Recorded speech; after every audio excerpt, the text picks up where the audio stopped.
My sister called me the failure at Christmas dinner. When the door opened, she froze. My sister called me a failure in front of the entire family at Christmas dinner. When the doorbell rang moments later, she literally froze when she realized what I'd become. The Christmas dinner table was crowded with family, aunts, uncles, cousins, my parents, and of course, Clara, my older sister, the golden child, the one who'd always succeeded at everything. Our mother had made her famous roasted turkey, and the dining room smelled like cinnamon and success. That's when Clara raised her glass for a toast. "I want to celebrate this year," she announced loudly, making sure everyone was paying attention. "Some of us worked incredibly hard this year. Some of us achieved real things. Some of us became better versions of ourselves." She smiled, but there was an edge to it. She was looking directly at me. Everyone noticed. The table went awkwardly quiet. Clara continued, her voice dripping with fake sympathy, "And some of us just exist. Without ambition. Without direction. We just take up space, you know?" A few people shifted uncomfortably. My father looked away. My mother stared at her plate. Nobody said anything. Then Clara raised her glass higher. "But I want to especially honor those of us with actual success. Those of us who didn't waste our potential." She paused dramatically. Then she looked directly at me and said it. The words that would echo through the rest of the night. "Unlike some people at this table, the family failures." The room fell absolutely silent. My heart stopped. She'd actually said it. Out loud. In front of everyone. I felt my face go hot. My eyes started burning. I forced myself to smile, to pretend it didn't devastate me, even though it did. Everyone could see through it. The fake smile, the forced laugh, the way my hands were shaking. And then, just as I was about to excuse myself and leave, the doorbell rang. The sound cut through the tension like a blade. My father got up to answer the door, confusion on his face. The rest of us sat frozen at the table. When the door opened, a man in a tailored black suit stepped inside. He was professional, composed, carrying an expensive bouquet. Everyone stared at him. "Miss Maya," the man said in a formal tone, "your car is ready. The Tesla is outside whenever you are." The room erupted into confused whispers. Clara immediately scoffed. "You rented a driver? Really? To get away from us?" She laughed mockingly. But I just looked at the driver calmly and said something that made the entire table stop breathing. "He doesn't rent for me, Clara. He works for me." The silence that followed was absolute. My father's eyebrows went up. My mother's mouth opened slightly. My aunts and uncles exchanged confused glances. Clara's face went pale.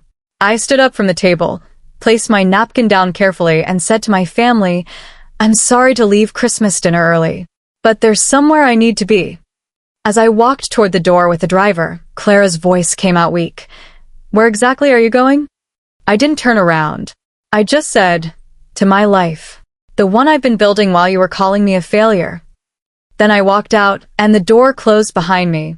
But to understand how I got here, standing at this moment of triumph, I need to take you back to where it all began. A year ago, my life had completely fallen apart. I'd been fired from my job as a biomedical engineer when the company downsized. That same week, my fiancé left me for someone else. And that same month, I lost my apartment because I couldn't afford the rent anymore. I moved back home at 29 years old, completely defeated, completely broken. And Clara made it her mission to remind me constantly that I was a failure. She'd mock me at breakfast. She'd make snide comments about my unemployment in front of her friends. She'd post about her successful executive lifestyle on social media while I was unemployed and living in my childhood bedroom. My parents tried to be supportive, but the constant criticism from Clara was relentless. She'd say things like, "Some of us didn't waste our engineering degree," and "I guess not everyone can be successful." Every single day felt like another reminder that I'd failed at life. Then one night, about 3 months into my unemployment, I received an email from an old colleague, someone I'd worked with before at my previous job. His name was Marcus, and he was starting a biomedical technology startup. The email was short and direct. Maya, I remember your work on neural interfaces. We're starting something revolutionary in AI-driven healthcare diagnostics. We can't offer much money right now. Actually, we can't offer any money initially, but I think you'd want to be part of this. Interested? Clara laughed when I told her. You're going to work for free? You're already pathetic, Maya. This just confirms it. But something in me knew this was different. This felt real. This felt like an opportunity. So, I said yes. If you're enjoying this story so far, please like and subscribe. What happens next will absolutely shock you. I started working on Marcus's project in secret. Nobody knew what I was doing. I'd wake up, pretend to look for jobs, then spend my evenings and nights helping design an AI-based healthcare diagnostic system that was unlike anything on the market. The system could analyze medical imaging with unprecedented accuracy. It could predict disease patterns before they manifested. It was revolutionary, and I was the primary architect behind the core algorithm. While I was working on this, Clara was posting Instagram photos from fake vacation destinations. I later found out she was using rented backgrounds and stock photos, and bragging about her expanding client base. She was actually going deeper into debt, but nobody knew it except me. I could see the signs, the desperation in her posts, the forced enthusiasm, the way she kept asking our parents for money but lying about why. Then one day, Marcus called me. His voice was shaking with excitement. Maya, we got funded. We got the investment. And you're part of the original team. You own 15% of the company. My hands literally shook when he said it. 15% of a startup that had just received $8 million in venture capital funding. I couldn't even comprehend what that meant. You're serious? I asked. Completely serious, Marcus said. You are the backbone of everything. You deserve this. That same night, Clara burst into my room without knocking. She was desperate. Maya, I need to talk to you about something, she said. My marketing company is struggling. I need a small loan. Just $20,000 to get through the next quarter. Can you help me? I lied. I told her I didn't have any money. She called me pathetic. She said I was useless. She left my room angry. But that was the last moment before everything changed. The very next day, a venture capitalist named Thomas reached out to Marcus about acquiring the company. He wanted to buy it for a strategic amount, and he wanted to bring the core team on board at his larger firm. The number he offered for the buyout was staggering, and my 15% stake was worth 7 figures. 7 figures. I sat on my bed in my childhood bedroom, staring at the email, barely able to breathe. $7 million. No, wait. Let me read that again. $7 million was Marcus's valuation of my share. I had to read it multiple times to make sure I wasn't hallucinating. I signed the investor contract quietly. Nobody in my family knew. The deal closed silently. The money transferred to an account I'd opened separately.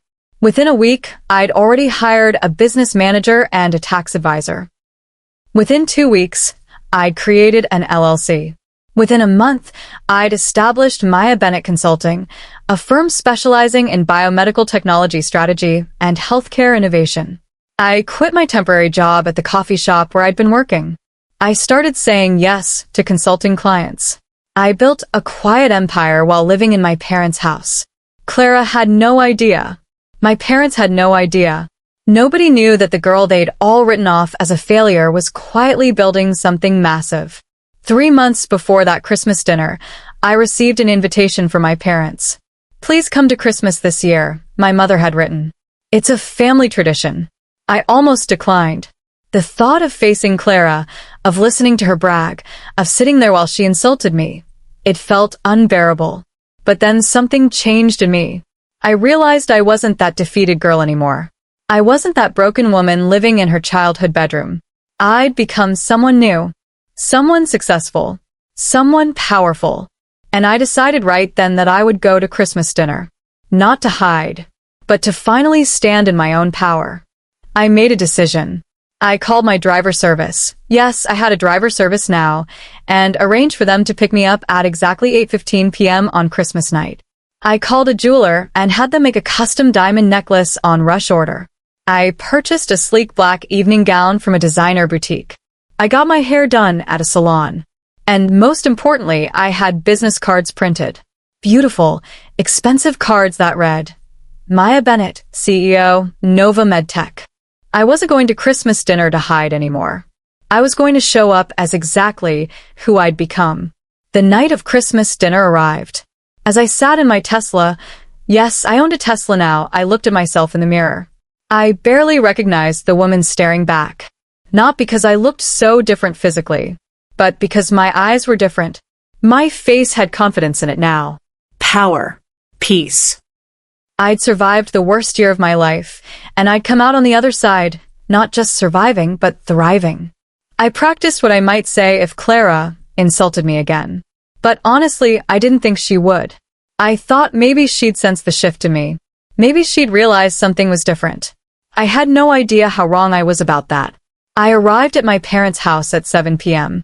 Clara was already there, dressed in designer clothes and wearing an expensive watch that I somehow knew was fake.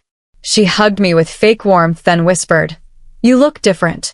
Did you do something with your hair?" It wasn't a compliment. It was an assessment. Throughout dinner, Clara dominated the conversation. She talked about her international clients. She mentioned trips she'd supposedly taken. She bragged about new business deals. And between every sentence, she'd throw little jabs at me. "At least some of us are still pursuing our dreams," she said, looking at me. "Not everyone can handle the pressure of real success," she added, laughing. My parents looked uncomfortable but said nothing. They never confronted her. They never stood up for me. And tonight I finally understood why. They didn't believe in me either. None of them did. But I believed in myself. And that was enough. Then came the moment. Clara raised her glass again. "I want to make a toast," she announced. "To those of us who didn't waste our lives. To those of us who actually achieved something. Some of us didn't waste time on fantasies and pipe dreams." The way she was looking at me made it clear she was talking about me. Some of us actually built something real. Unlike some people at this table who just gave up and accepted mediocrity. She was really going for it tonight, and I could see the desperation in her eyes. She could sense something was different about me. She could see the confidence, and it was terrifying her. So she was attacking harder, trying to knock me back down. She raised her glass higher. "To success," she said. "Real success. Not the failures we see at this table." I clenched my fists under the table. Not from anger, but from the absolute knowledge that her words didn't matter anymore. They couldn't touch me. Not tonight. Not ever again. Then the doorbell rang. And everything changed. My father got up to answer it, confused about who could be arriving this late. When he opened the door, the driver stood there in his suit, holding a bouquet. "Miss Maya," he said formally, "your Tesla is ready outside whenever you are." The room erupted. My aunts gasped. My cousins leaned in. My mother looked confused. And Clara's face went absolutely white. "You rented a car service?" she asked, her voice suddenly uncertain. "No," I said calmly, standing up from the table. "He doesn't rent for me. He works for me." I pulled out a business card and handed it to my father. He looked at it. Then he looked back at me. His eyes went wide. "Nova Medtech," he said slowly. "You're the Maya Bennett?" I nodded. "The one from Forbes?" I nodded again. Behind him, I could see Clara's face going through different shades of red and white. She was starting to understand. I handed business cards to everyone at the table. Nova Medtech. Advanced biomedical diagnostics and AI healthcare innovation. My phone number. My email. My address in the downtown business district. I could watch the realization dawn on each face as they read it. These weren't the cards of someone struggling. These were the cards of someone who'd made it. Someone who'd succeeded. Someone who'd become exactly what they'd all told me I'd never be. And then my father said something that made Clara visibly flinch. "I've read about you in Forbes. You're revolutionizing healthcare diagnostics. Your company is valued at over $100 million. I didn't respond. I just looked at Clara. Her face had gone completely pale. She was starting to do the math. She was starting to understand what had just happened. Then something clicked in her mind. I watched it happen in real time. Her eyes went wide. Wait, she said slowly. 2 months ago, my biggest client dropped me. They said they were joining a more innovative firm. Was that you? Was that your company? I didn't answer immediately, but my silence was an answer. My company had acquired her biggest client, not as an act of revenge, not even consciously. We'd simply attracted better talent and better clients because we were genuinely better. But Clara had been destroyed by it anyway. Her biggest account was gone. Her company was already struggling, and she'd just found out that her own sister had been the one to take it. The irony was devastating for her. Clara stood up, and her voice came out shaking. You did this on purpose, she accused. You destroyed my company to get back at me for what I said. No, I said calmly. I didn't even know you were a client. I was focused on building something real. You were the one who wasn't good enough to keep them. The words came out quiet but absolute, and they hit her like a physical blow. I didn't have to ruin you, Clara, I continued. You did that yourself. Our father looked at me, then at Clara, then back at me. What is going on here? He demanded. And finally, after a year of silence, I told them everything. I explained how I'd been fired, how I'd moved back home humiliated, how Clara had mocked me every single day, how I'd gotten an opportunity to work on a startup project, how that project had succeeded beyond anyone's imagination, how my shares had made me wealthy, how I'd built my consulting firm quietly while living in their house, how I'd succeeded not because anyone believed in me, but because I believed in myself. My mother started crying halfway through my story. We didn't know, she said. We should have known. We should have protected you. But Clara didn't cry. She looked furious. She stood up and walked toward the door. This is bullshit, she spat. You think you're so amazing now. You think you're better than me. And then she left the dining room. But Clara didn't leave the house.